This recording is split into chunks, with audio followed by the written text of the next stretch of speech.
In today's video, we have the Galaxy A17 5G versus the brand new Pixel 9a. Stay tuned.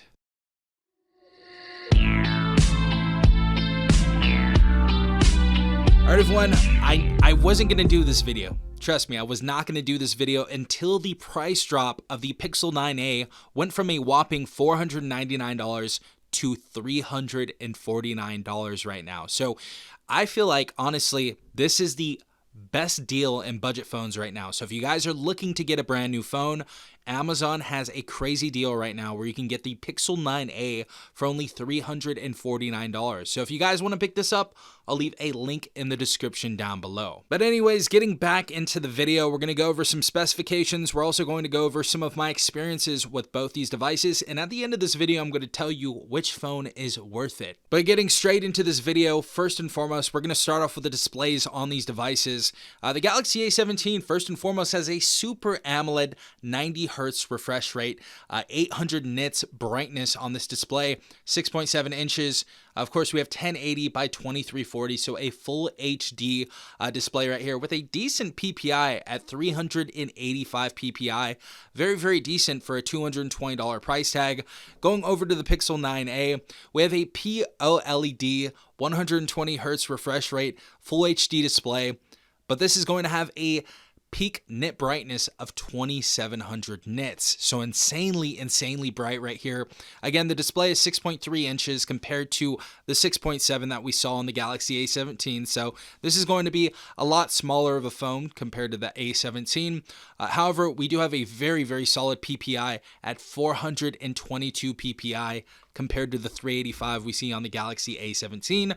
We also get Corning Gorilla Glass 3 compared to the Corning Gorilla Glass Victus on the Galaxy A17, so better protection on the A17. However, the display is a lot nicer than the Galaxy A17 5G. I still can't knock the A17 5G though, but the brightness and colors that you see on the Pixel 9a are very decent for the price tag. As far as the IP certifications, the Galaxy A17 is going to have our basic IP54 dust protected and water resistant. So this is resistant to light water splashes and stuff like that. Going over to the Pixel 9a, this is going to have a full-on IP68 dust tight and water resistance, immersible up to 1.5 meters for about 30 minutes. So you can drop this in water for about 30 minutes and still recover this phone. So of course, the Pixel 9a is going to be a lot more water resistant and a lot more dust resistant. When it comes to our platforms, of course, we're going to have Pixel OS. You guys know what a Pixel is. Going over to our Galaxy A17, we're going to be using One UI 7.0. So this is going to be the Samsung ecosystem. So stock Android versus Samsung. This is going to be a very big deal in deciding which phone you want because they are two very different ecosystems right here. But getting into the operating systems, we have Android 15 on both these devices. The Galaxy A17 is going to have 6 major operating system updates, and the Pixel 9a is actually going to have 7 major operating system updates. And as you guys know, Google creates the Android updates. So of course, the Pixel 9a is going to be getting the advantage of the earlier updates to the Galaxy A17. So it's already upgradable to Android 16 from Android 15. So definitely a lot more secure of an update policy on the Pixel 9a. When it comes to the processors on these devices, the Galaxy A17 has the Exynos 1330, and of course the Pixel 9a has the Google Tensor G4. If you guys know anything about this processor, this is the same processor that we saw in the flagship Pixel 9. So amazing processor inside this device. Amazing to see a flagship processor from last year inside a $349 device. As you guys know, the Tensor G4 in the Pixel 9a is significantly more powerful than the Exynos 1330, so this is going to be suitable for high-end tasks, while the Exynos 1330 is better for more mainstream, less demanding use, and essentially in a budget phone arena when it comes to the processor. Getting into the internal storage and RAM, the Galaxy A17 5G is going to have 128 gigabytes of internal storage, and so is the Pixel 9a. When it comes to RAM, our base model of the Galaxy A17, we're going to have 4 gigabytes of RAM, and for the Pixel 9a, we're going to have 8 gigabytes of RAM, so double the RAM that we have on the Galaxy A17. And of course, getting into the cameras on these devices, the Galaxy A17 5G is going to have a triple camera setup. Our main camera is going to be a 50 megapixel wide angle camera. Our secondary is going to be a 5 megapixel ultra wide, and our third is going to be a 2 megapixel macro, capable of recording up to 1080p at 30 frames per second. And for our front facing camera, we have a 13 megapixel wide angle camera, again capable of recording up to 1080p at 30 FPS. Now I feel like this doesn't have to be said, but of course the Pixel 9a is going to have the much stronger camera. This is going to be the best point and shoot camera as far as budget phones go. So if you guys are looking for a solid camera, look no further.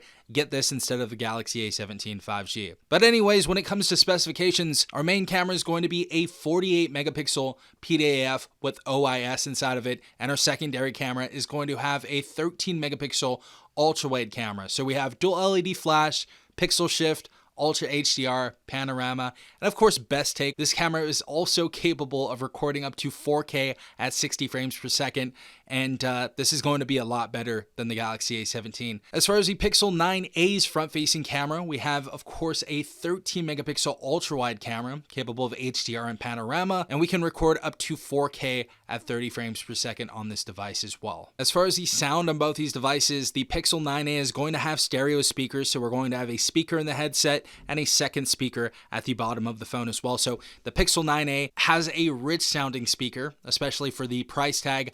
It sounds very full, sounds very rich, and it actually has some decent bass for the price tag. The Galaxy A17 has one speaker.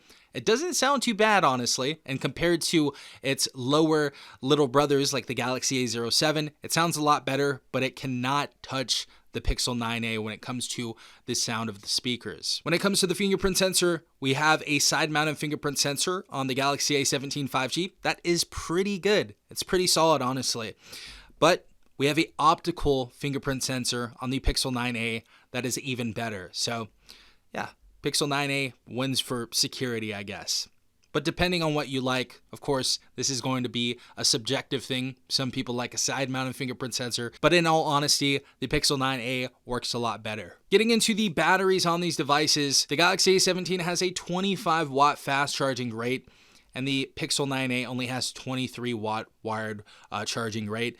However, they're both pretty much the same, not too much far off. The Pixel 9a also offers 7.5-watt wireless charging. The Galaxy A17, of course, does not. And we also have bypass charging on this as well.